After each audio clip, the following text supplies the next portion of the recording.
Ay, isang mapagpalang araw, munting kaalaman nga pala. Nako, eto na part 2. Di ba? Yan ang sinasabi natin, mas inaabangan pa to eh. Di ba? Ang part 2 ni Saldico. Mas kaabang-abang to sa lahat ng pelikula na part 2. May part 3 pa, di ba? Ngayon ganito, umami na mismo itong si Saldico nung unang part 1. Ito na nga ang part 2. Dito mo malalaman na si Gutesa ay totoo pala nag-deliver doon sa bahay na sinasabi sa Forge Park ng kay Romualdez at sa Malacanang, di ba? Ngayon, may mga lumalabas po na pinapakalat ng loyalista. Makikita nyo, desperadong galawan eh. Pagganahin nyo, isip nyo dito ha? Hindi ganito katanga si Saldi para sabihin nyo AI to. Makikita nyo mamaya kung ano yung pinagkaiba ng AI sa hindi. Ipapakita natin. At batay sa akin, no, hindi ko masasabing dalubhasa ako, pero medyo expert na rin talaga. Hindi naman dalubhasa sobra. Yung talagang medyo dalubhasa na parang expert ng konti sa social media dito sa Facebook. No? Alam natin yung mga iba pang mga violation doon at alam natin yung mga ano mangyayari pag nag-AI ka o may mahak ba? Pag-uusapan din natin yan. Ngayon, etong paglabas ni Saldico, gumulantang sa kanilang pangalawang video. Nag-post agad ang mga vloggers ng mga BBM. Dami. Kinontra kagad nila. Tignan mo imbis na sabihin nila dumaan muna sa investigasyon. Bakit hindi kayo kumagat sa hamon ni Saldico? Anong hamon ni Saldico? Anong hamon ni Saldico? Boying, imbestigahan nyo. Pati Senate, imbestigahan nyo. Bakit kayong mga loyalista, mga vlogger, parang gusto nyo yata palabasin, peki sinasabi ni Saldico. Hinahamon niya lahat kayo, maski ang Blue Ribbon Di ba? Yung ano ba yung si Boying investigasyon ang kailangan. Hindi pa kayo nag-iimbestiga, nag-uhusga na kayo. So, ibig sabihin, desperate move na sila. Wala na mahuhuli sila Ayaw nyo tanggapin talaga. Ako hindi ko sinabi si BBM may kasalanan Pero yung mga sinasabi ni Saldico talagang hindi nyo talagang matanggap na talagang pinagpipilitan nyo talaga na wag na dumaan sa investigasyon. Ganyan talaga ang hilig ng mga yan. Gusto talaga nila, pati si Gutesa pag nagsalita, wala nang investigasyon. Sa bagay, etong si Boy Tago, walang ginawang investigasyon. Bumaba nga sa Blue Ribbon, di ba? Pati si Pepsi, wala silang ginawa Wala namang investigasyon nangyari. Meron ba? Wala. Naglilibot sila sa Pilipinas. Naghahanap sila, yung ICI, ng mga ghost project. Hinahanap talaga nila. Yun. Pinapakita sa tao na, nag-iimbestiga. Wow. Hindi po pag-iimbestiga para sa amin yung mga ganung style Di ba? Sine-check nyo kung may ghost project, kung nandun kayo sa lugar na yon. Tao, tanungin nyo. Di ba? Eto dumating na si Saldi, umami na. Tapos, sasabihin nyo, peki na naman to. Di ba? Mga kaibigan, eto po meron po dito na kung saan, papakita ko po sa inyo, yung maleta ni Saldi. Eto, papakita ko. Ito muna, may maleta. Ito po ay kuha sa, hindi ko alam kung sa mall to, no? Hindi ko alam kung anong mall yan, no? Yan. Ngayon, yung mall, yung ano na yan, dali teka lang, kukunin ko isang picture. Yan, okay, ito. Ito yung original na post ni Saldi. No?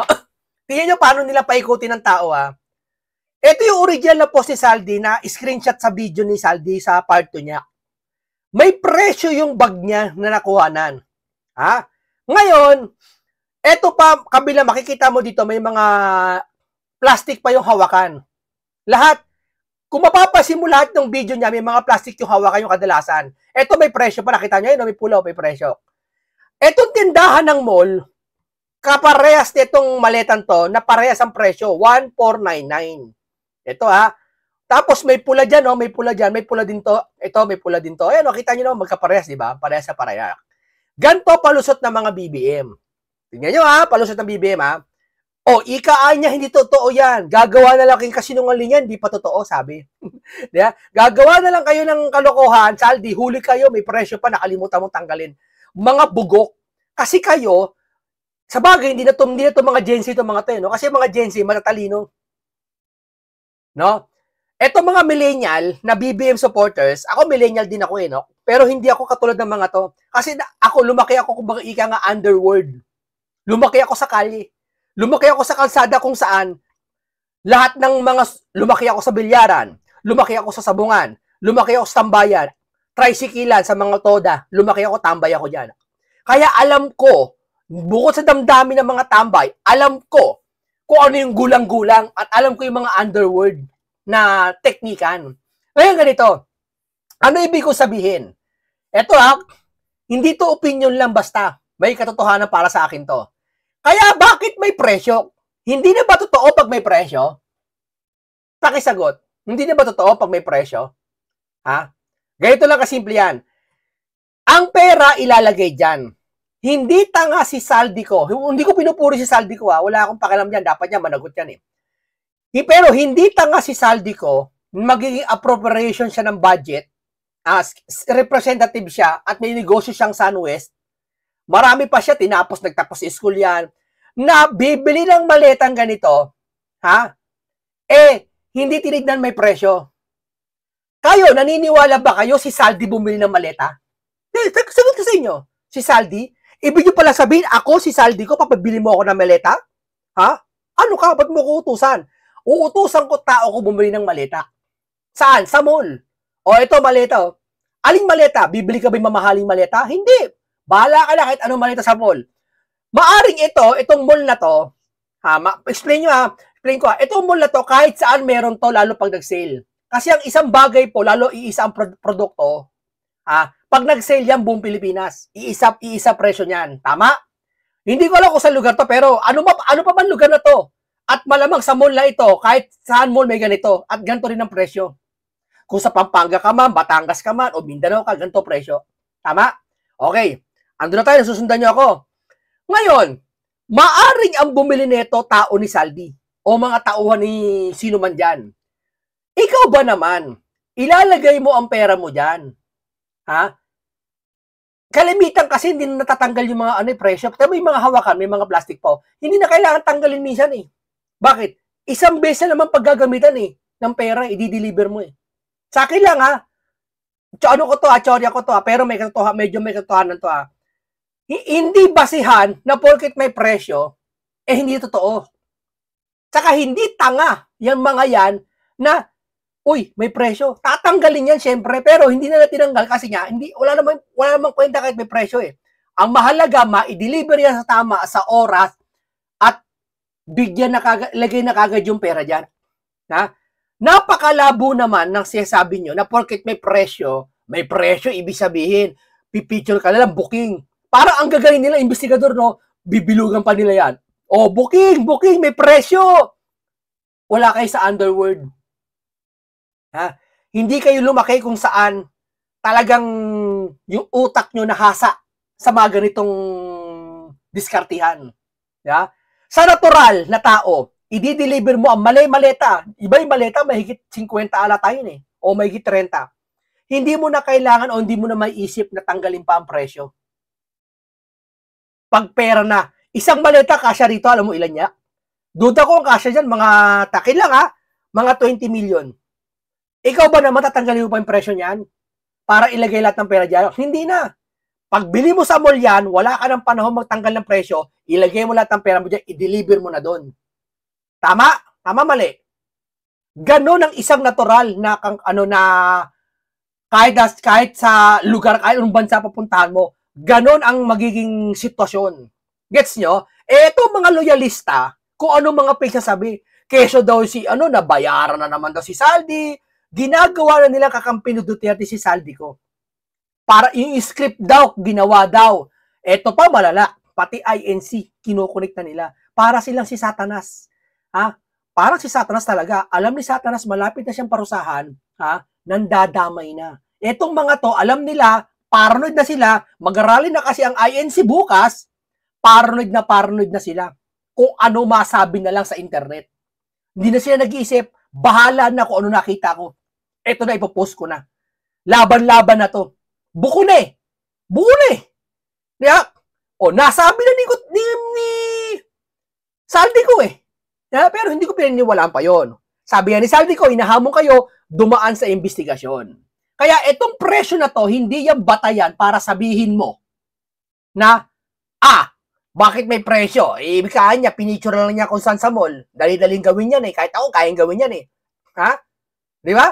Pero pag may perang involved na, hindi mo na maiisip na tanggalin yung presyo. Tandaan niyan. Lalo pag masama galing yung pera. At alam mo, transaction to at walang makakakita. At eto pa. Kaya hindi tinanggal yung presyo. Ha? Kaya hindi tinanggal yung presyo para magkaroon ng checkpoint o magkaroon ng anumang aberya, pwedeng sabihin, pambenta. May presyo pa. Huwag gagalaw eh. Pang ano yan? Pang regalo yan. May ganun lusot eh kasi pera yung dala eh. Diba? Kasi pag tinanggal mo mga presyo ng mga yan, mahalata yun. Ano laman yan? Ikaw, isang maleta. Isa walang presyo, isa may presyo. Alin ang kaduda-duda? Sige nga, alin ang kaduda-duda?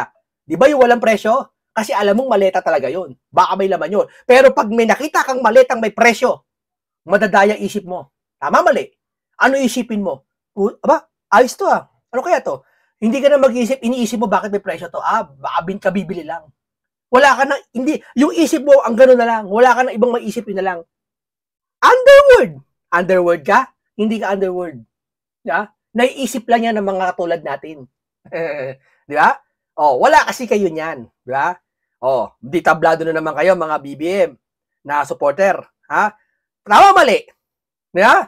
Ngayon, tapos na tayo dyan. Na-explain na natin yan. Ha? Ayan yung mall, Ayan, may presyo.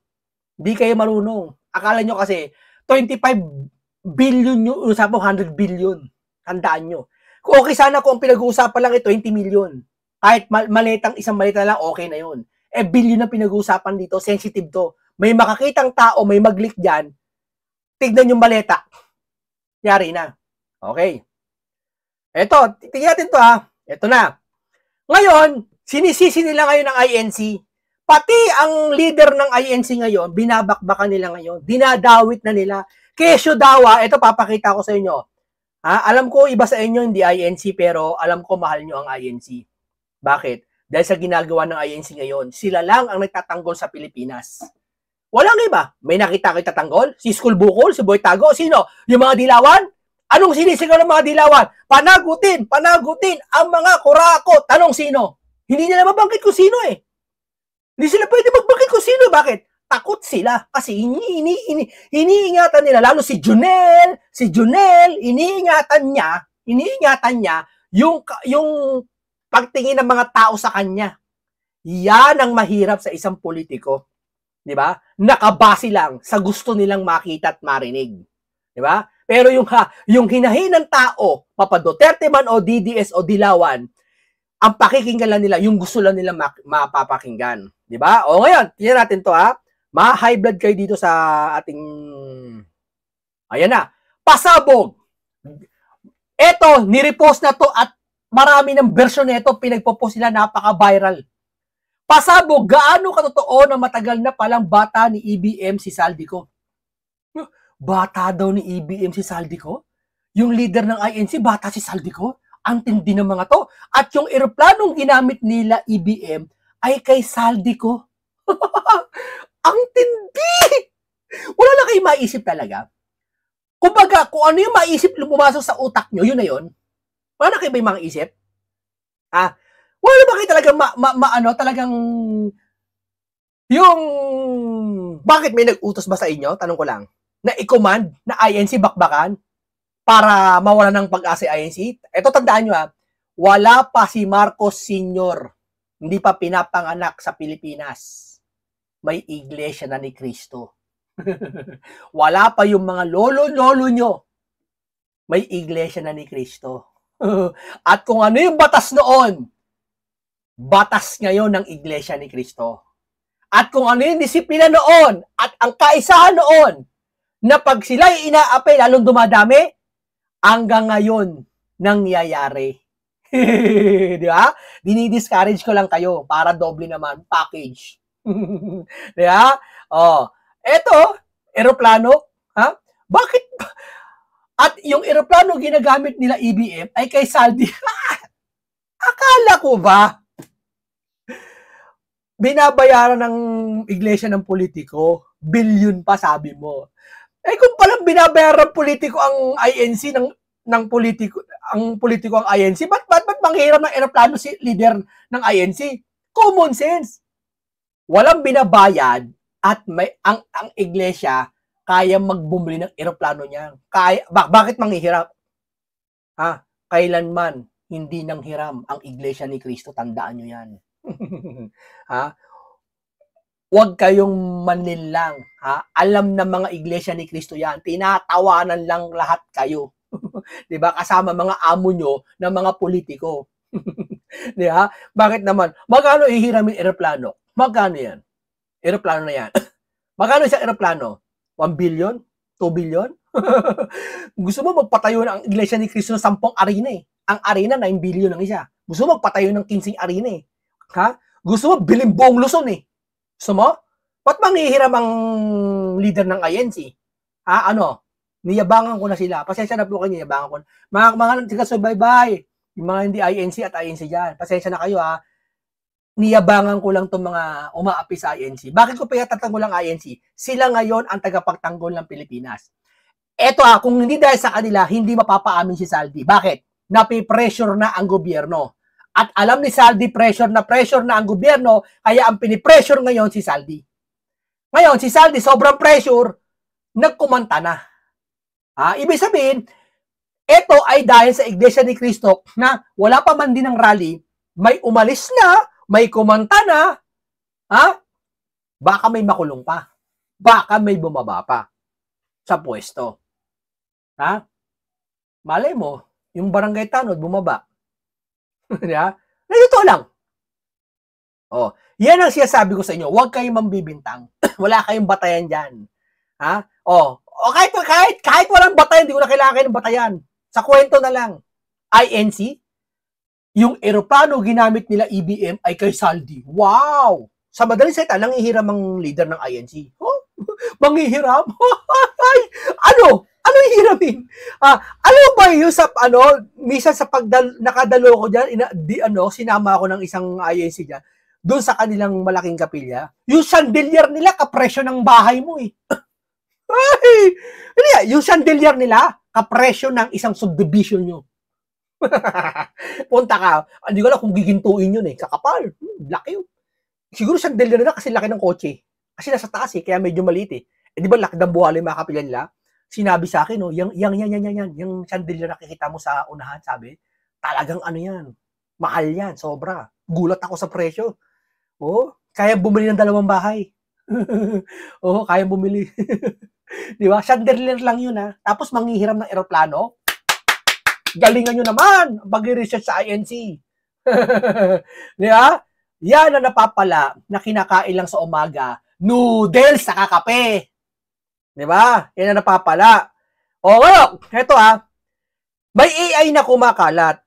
Pakinggan yung AI na kumakalat Pakinggan yung AI na kumakalat. Ito, AI to. Parang totoo eh. Ang lupit.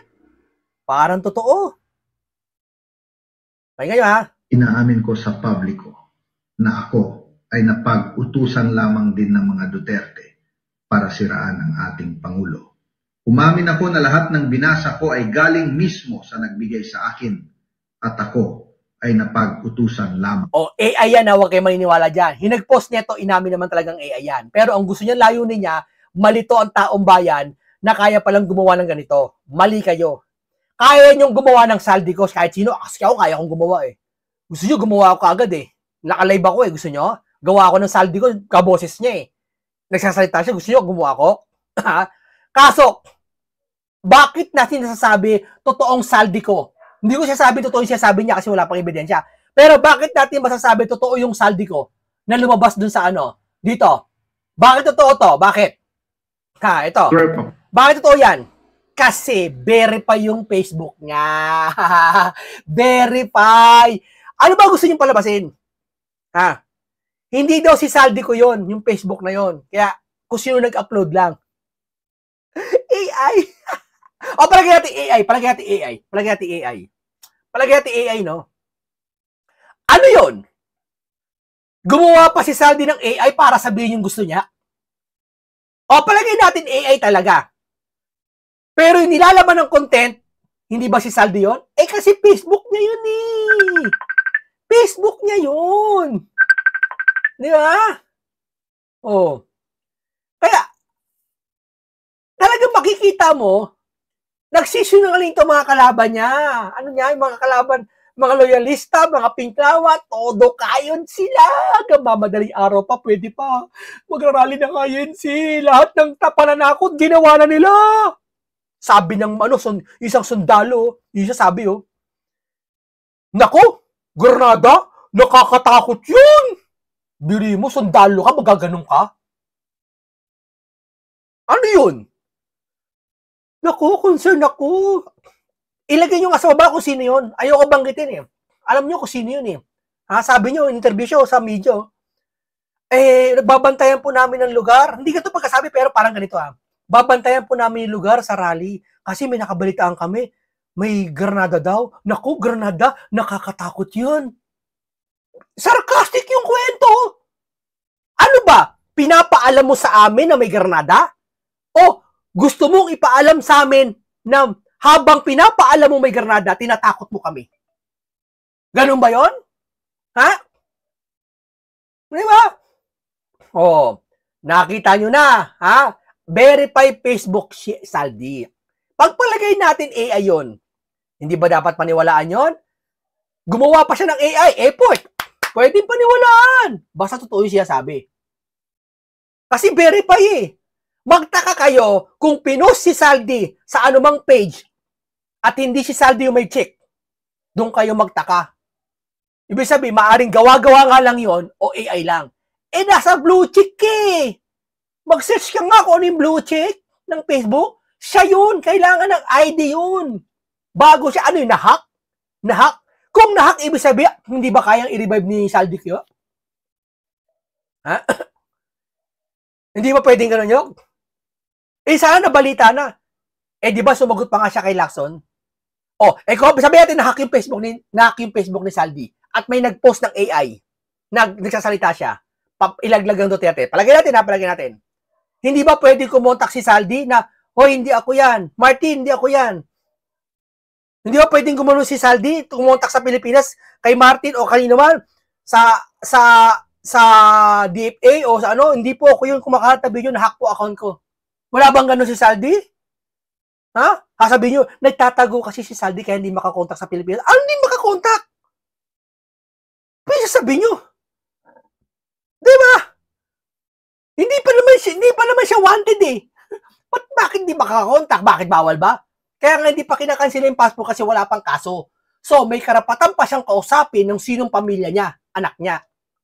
Di tanungin nyo, anak niya ngayon. Tanungin nyo, nasa Pilipinas ata, di ba? Tanungin mo, anak ni Saldi, may tanong ako sa'yo. Ano yon? Tawagan mo tatay mo at confirm mo, siya ba yung nasa video, nagsasalita? Simple, ba't di nyo ginagawa? Pinapabayaan nyo na nagpo-post yung mga vlogger ng ganito kasi gusto nyo talagang kagatin ng tao yung pinopost ng mga fake news at yung mga haka-haka nila. Tama, mali. Eh, hinahamon nga kayo ni Saldi na challenge kayo na mag-imbestiga kayo. Subukan nyo. Ba't di nyo ginagawa? Hinintay nyo pa part 2? Hihintay nyo pa part 3 bago mag-imbestiga? Ha? Ba't ayaw nyo imbestigahan? Sige nga. Ano yun? Walang pinagkaiba nung kay Anjo pati kay School Bukol? Sabi ni Anjo, Tito, alika, mag-ano tayo? Gusto mo talaga ilabas ko yung kabit mo, sabi. Ano sabi ni School Bukol? Huwag yun ang patulan yan. O kung wala ka tiyatago, ha, hindi ka takot. Parang ganun lang eh. Kung wala tiyatago si Saldi, ba din yung demanda? Ba't din nyo pa imbestiga kagad? Hintay nyo pa yung part 3 niya? O hintay nyo pa hanggang maging part 5? Oh. Painggan natin tong kay Saldi ngayon. Painggan natin yung buong sinabi niya. Eto na. Sa bahay nila Pangulong Bongbong Marcos, Speaker Martin Romualdez, mag-insert o magpasok ng 100 billion worth of projects sa BICAM. Sana po ay hindi nila ako mapatay bago ko mailabas ang lahat. Ginawa ko lang ang utos sa akin, pero ngayon, handa na akong harapin ang lahat. Ginagamit ng administrasyon ang buong resources ng bansa para tumahimik ako. That he will shoot me if I will talk. Gagamitin ako bilang panakipbutas sa kanilang kampanya laban sa korupsyon. Hindi na ako mananahimik, ilalabas ko ang lahat ng katotohanan. May resibo, may ebidensya, at may pangalan. Again, I informed the Speaker and asked clearance about the instructions ng Pangulo. At ang sabi niya, wala tayong magagawa. Kaya po nagtataka ako kung bakit sinasabi ni Pangulo na hindi niya makilala ang budget, samantalang lahat na binawas at dinagdag sa mga ahensya ng gobyerno ay humihingi ng approval sa kanya si Sec. Mina Pangandaman. Bago namin ginawa o tinapos ni Senator Chis Escudero during the BICAM. Sinabi pa ni Sec. Mina, everything is cleared with the President.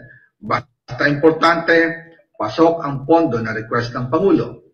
The following day, sinabi ni Sec. Mina, approve na si Presidente BBM sa lahat na binawasan na ahensya. Masaya na ang Pangulo dahil naipasok ang gusto niyang 100 billion insertion. Wala pong perang napunta sa akin. Lahat po ng insertion napunta sa ating Pangulo at Speaker Martin Romualdez. Ako lang at ang aking mga tao, sila Paul Estrada, Mark Tiksay, at ang aking mga security ang nag-deliver papunta sa bahay nila Pangulong Bongbong Marcos at Speaker Martin. Ayan o. Hindi ako naniniwala, pero imbestigahan nyo. Simulan nyo na. Martin Romualdez sa North Forbes Park, South Forbes Park, hanggang sa Malacanang. Yung mga deliveries po ay merong record ang aking mga tao. Totoo po yung sinasabi ni Orly Gutesa na nag-deliver siya sa Forbes Park. Totoo din po ang sinasabi ni Orly Gutesa na nag-deliver siya sa Malacanang nung siya ay nasa Senado. Para mapatunayan ang mga litrato na deliveries, ay lalabas ko po together with this video. Dami niya, no? May mga ibang handle, ayun, no? May mga plastic pa yung handle, oh. Hindi natanggal yung ibang handle, pero yung presyo natanggal siguro. Ayun, no? Ayun, no? Iba, may mga tag po.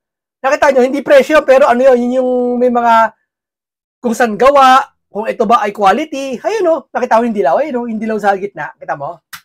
Oh. Pinakita yung mga, ayun, no? May presyo, ayun, no? May mga dilaw pa. May plastic pa yung mga hawakan. Oh. Hindi ganyan kayo engot yan para sila pabayaan lang yan. Kung yan planted lang yan, script lang yan, tatanggalin nila yan. Ha? Hindi yan nakalimutan, hindi yan ganyan kayo engot.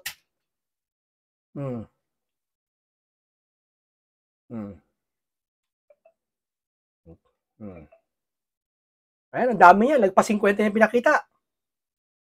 After po ng approval Iba-ibang date eh. ng budget sa General Appropriations Act of 2025, nagtanong po ako sa DPWH kung magkano ang kailangan na ibigay sa Office of the President o ang SOP na bigayan. Ang sinagot sa akin ay 25%. Ang ibig sabihin nito, 25% ng 100 billion ang SOP na kailangan ibigay kay BBM mismo. In total, 25 billion ang napunta kay Pangulong Bongbong Marcos. 25 billion, laki nun. Paliwanag nyo to. Huwag nyo sabihin na hindi ko alam. Wala ko alam dyan. Dapat na gawin nyo, kumuha kayo ng investigasyon, lahat mag-open na kayo. Magpaliwanagan na kayo. Kumbinsin nyo si Saldi na makapag-zoom. Kung ayaw mo sige, payagan nyo muna mag-zoom. Magdebate kayo. Live. Tignan natin. Maglabasan ng ebidensya. Yan. Huwag nyo uhusgahan kagad yung nangyayari. Kaya ngayon, ay hinahamon ko si Ombudsman Remulla kung seryoso talaga siya sa mga sinasabi niya sa kanyang press release na idadamay niya pati si Martin Romualdez kung magbibigay ako ng ebidensya. Patunayan niya ngayon ang pronouncement niya. Imbestigahan niya ang fraternity Brad at ang kanyang kaibigan na si Speaker Martin Romualdez. Kung talagang tutupad siya, tingnan mo tungkulin niya. Imbestigahan din niya si President Bongbong Marcos. Sabi nga ni BBM nung SONA Let's do it right. At mahiya naman kayo, hindi po ba? Nananawagan din po ako sa Senado na imbestigahan ang 100 billion insertion ni Presidente. Nananawagan sa Senado, pati kay Boying. So, ibig sabihin, kay Boying na nanawagan, lahat na nanawagan na siya halos. Sakop na ni Boying lahat yan eh. Bakit di nyo kagatin ang hamon ni Saldi? Bakit nagbibigay kayo, hindi totoo yan. Bakit maglalagay ang Pangulo ng 100 billion sa insertion? Dapat sa NEP na lang daw. NEP. Bago kayo magaganyan, bago peke ito, AI daw video, yung hinahamon ni Saldi, patunayan nyo. Hinahamon na nga kayo ng showdown, no? Mag-imbestiga kayo. Parang ganito, walang pinagkaiba sa ganito eh. Walang pinagkaiba sa ganito. Pinagbibintangan ka sa bahay mo, may baril ka sa bahay mo, illegal. Tama? Ngayon, ikaw mismo na gamon. Pasukin nyo bahay ko ngayon, lagyan nyo seswaran, pasukin nyo, halugugin nyo kung may makita kayong baril. Pag may nakita kayo, ikulong nyo ako. Ganun lang kasimple. Pero ang ginawa ng mga to, ayaw namin halugugin yan. Tapos ako peke, nahamon ko na nga kayo eh. Yung bahay ko halugugin nyo, may makita kayo. Pati lupa, lahat ng pandetect ng metal, gawin nyo na. Hindi ba ganun ginagawa ni Saldi? Hinahamon na kayo, mag-imbestiga kayo, imbestigahan nyo 100 million ni Bakit di nyo gawin? Bakit dadak pa rin sila dyan? Na kesyo daw, hindi totoo yung sinasabi mo, sinungaling ka, script ka ni Duterte. Yun lang. Ba't ayaw nyo imbestigahan? Sige nga, para magkaalaman. Alam ko po na hindi gagawin ni Ombudsman Remulla ang hamon ko. Pero magaling ang Senado sa investigasyon at ako ay naniniwala na dahil sa kanila, lalabas ang katotohanan. Tama, si Marcoleta lagay mo dyan. Wag si Boy Tago. Ito tapos na tayo dito, pero ito tingnan nyo binabasos talaga leader ng INC. Dapat bumuwag sa reliyon na yan ang mga may konsensya sa puso nila. So, confirm na membro siya. Ginagawang membro si Saldi ko ng INC. Tapos, kung member siya, dapat kilala namin. Hindi lahat ng government na INC, kilala namin, pati yung mga natiwalag. Alam mo, pag ikaw isang official sa INC, kilala mo kung sino yung mga gobyerno na INC. Kahit sang sulok pa ng Pilipinas yan. Wala kasi kayo, hindi kasi kayo iglesia eh. Kaya nanguhusga kayo eh. Subukan nyo mag-iglesia kasi para hindi sila mahatulan. No? Nangahatol kayo eh. Alin pa. Papakita ko pa to iba. Ayan Ngayon si Ka Eduardo Manalo naman ang target ng mga tao ni BBM. Rowena Guanzon. Kung tao ng INC si Saldi ko, bakit isa siya sa nangunguna sa pagboto ng impeachment ni BP Sara kahit nagpahiwatig na ang kapatiran sa una nilang rally? Hindi kasi nag-aaway-away sila eh. Hoy, sa Iglesia ni Cristo, walang seryosong away. Kahit yung sabi mo, magkaaway ba? INC ako, INC siya, magkaaway tayo. Maaring maaway tayo na malalim. Pero pag nakita ko yun, na inaaway yun, nagigipit na, tutulungan ko yun. Yan ang wala sa iba na meron sa INC. At doon nagmamahalan yung magkakapatid. Si Marcoleta, ibig sabihin mo, si Marcoleta gusto idiin si Saldi. Ibig mo sabihin si Marcoleta, kapatid niya si Saldi sa pananampalataya, gaganunin niya. Walang ganon. Sa inyo lang may ganon. Tandaan nyo yan. Nagkakagalit ang iglesia sa iglesia, nagkakagalit. Tao ka eh. Normal yun eh. May laman ka eh. May puso ka eh. May isip ka eh. Tao ka eh. Normal sa INC magkagalit. Pero yung ganito, malawakan, alam mo gagawin niya kung halimbawa si Saldi ko, iglesia. Si Marcoleta, iglesia. Gusto ni Marcoleta, di ba, pinangalanan si Saldi ko nakaraan. Mangingialam ang leader ng iglesia or ang ministro niyan sa kanila. Yan ang alam ko pagbabatiin kayo. Pagkakausapin kayo. Ganon. Hindi pa babayaan. Sa inyo kasi, nag-aaway na yung kapwa member nyo, hindi kayo kinakausap ng leader nyo, walang pakialam sa inyo. Diba? Kaya ganyan kayo mag-isip. Maybe si Eduardo Manalo, pinuno ng INC, dapat talaga bumuhay. Ganyan sila. Ganyan sila mag-isip. Hindi ba? Ngayon ito lahat, aking opinion lahat, teorya ko. Ang ganito lang po muna tayo. Kita-kita po sa rally. Paalam sa inyong lahat.